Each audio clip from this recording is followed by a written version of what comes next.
नमस्कार. आज आपण 39व्या श्लोकाचा अर्थ जाणून घेणार आहोत. अशा प्रकारची शंका उपस्थित करून तिचे निवारण करून घेण्यासाठी अर्जुन आता भगवंतांना प्रार्थना करीत आहेत. श्लोक 39. एतन्मे संशयं कृष्ण छेत्तुमर्हस्य शेषतः त्वदन्यः संशयस्यास्य छेत्ता नैयुपपद्यते. श्लोकाचा अर्थ: हे श्रीकृष्णा, हा माझा संशय तुम्हीच पूर्णपणे नाहीसा करू शकाल, कारण तुमच्याशिवाय दुसरा हा संशय दूर करणारा मिळण्याचा संभव नाही. येथे अर्जुन मृत्यूनंतरची गती जाणू इच्छितो. हे रहस्य बुद्धी आणि तर्काच्या जोरावर कोणीही उघड करू शकत नाही. कर्माचे सर्व परिणाम, सृष्टीचे सर्व नियम आणि सर्व लोकांतील रहस्ये ज्याला माहीत आहे तोच हे जाणू शकतो. लोकांतरातील देवता व सर्वत्र संचार करण्याचे सामर्थ्य असलेले ऋषीमुनी आणि तपस्वी, तसेच विभिन्न लोकांतील घटना पाहण्याचे व जाणू शकण्याचे सामर्थ्य असलेले योगी हे काही अंशी या गोष्टी जाणतात, परंतु त्यांचे ज्ञानही मर्यादितच असते. याचे पूर्ण रहस्य हे सर्वांचे एकमेव स्वामी असे भगवंतच जाणतात. भगवान श्रीकृष्णाचा प्रभाव अर्जुन पूर्वीपासूनच जाणत होता.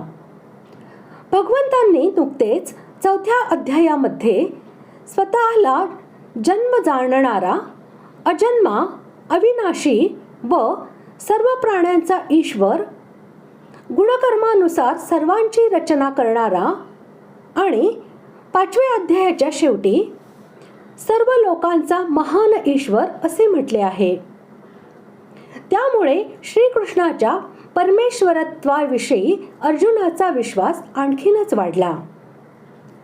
त्यामुळे तो म्हणतो, माझा हा संशय पूर्णपणे नष्ट करू शकेल असा तुमच्याशिवाय दुसरा कोणी मला भेटणार नाही. हा संशय समूळ नष्ट करण्यासाठी तुम्हीच योग्य आहात. अर्जुन भगवंतांबद्दल असा विश्वास प्रकट करीत विनंती करीत आहे की तुम्ही सर्वांतर्यामी, सर्वज्ञ, सर्वशक्तिमान, संपूर्ण मर्यादा निर्माण करणारे आणि नियंत्रण करणारे असे साक्षात परमेश्वर आहात. अनंत कोटी ब्रह्मांडातील अनंत जीवांच्या सर्व गतींचे रहस्य तुम्हाला पूर्णपणे माहीत आहे आणि सर्व लोकांतरातील तिन्ही काळात होणाऱ्या सर्व घटना तुम्हाला नेहमी प्रत्यक्ष असतात.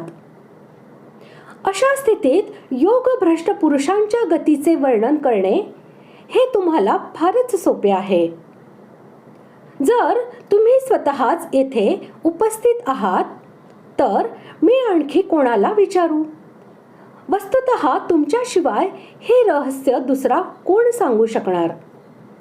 म्हणून कृपा करून तुम्हीच हे रहस्य उघड करून माझ्या मनातील संशयाचे जाळे तोडून टाका. अशा प्रकारे आज आपण 39व्या श्लोकाचा अर्थ जाणून घेतला.